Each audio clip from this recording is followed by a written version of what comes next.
Hi everyone, it's Matt from Cornerstone Community Church in Marshfield. I'm here today with your Cornerstone Connection, a daily devotional. I'd encourage you to go to the book of Psalms today. We're going to be in Psalm 13. And as you get there, I want you to think about those moments in life that maybe you've had, maybe you're in one right now, hopefully not, but maybe you are, where you just feel like, man, I'm unseen, I'm forgotten. It feels as though God has forgotten about me. It feels as though God doesn't see or know about the hard things of life that I am going through. I'm sure we've all been there at times, right? Where life, when it seems like it couldn't get any worse, it does. And you're just like, Lord, come on. Well, here's the deal. Again, I think those feelings are relatable with just about everybody. And what we see in Psalm 13 is that they're certainly relatable with the great King David of Israel. He writes this in the first 4 verses. He says, "How long, O Lord, will you forget me forever? How long will you hide your face from me?" These are strong questions, strong words, strong feelings being relayed.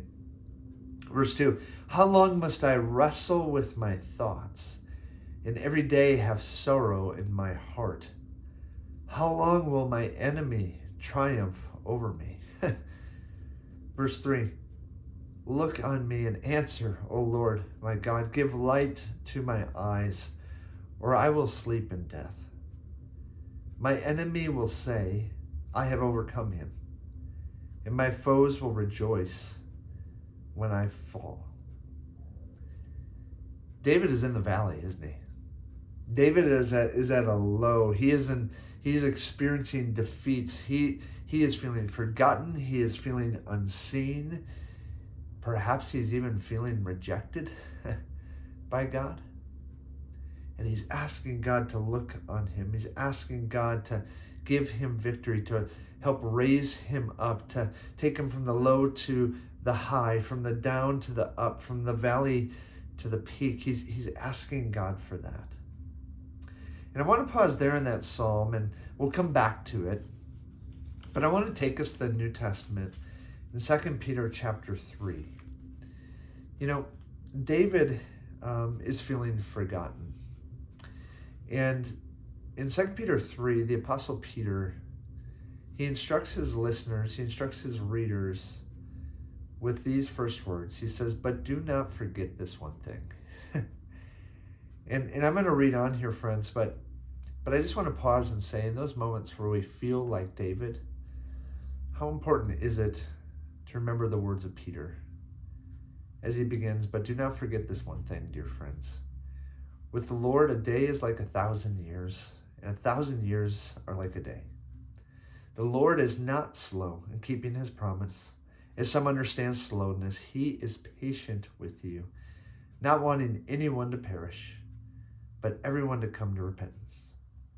But the day of the Lord will come like a thief. The heavens will disappear with a roar. The elements will be destroyed by fire, and the earth and everything in it will be laid bare. Since everything will be destroyed in this way, what kind of people ought you to be? You ought to live holy and godly lives as you look forward to the day of God and speed its coming. That day will bring about the destruction of the heavens by fire, and the elements will melt in the heat." But listen here. "But in keeping with this promise, we are looking forward to a new heaven and a new earth, the home of righteousness." And it's with that perspective in view that I believe David is able to end Psalm 13, verses 5 and 6, by saying this after he stated what he has stated, by laying his feelings out there to God. He says, "But I trust in your unfailing love. My heart rejoices in your salvation. I will sing to the Lord, for he has been good to me."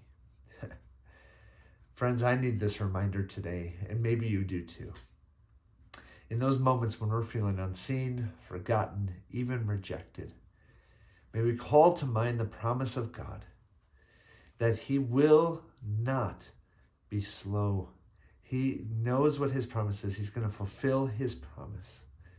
And we can trust in his unfailing love. We can rejoice in his salvation. And we can remember that he is so good. Friends, have a great day. And we'll see you next time on the Cornerstone Connection.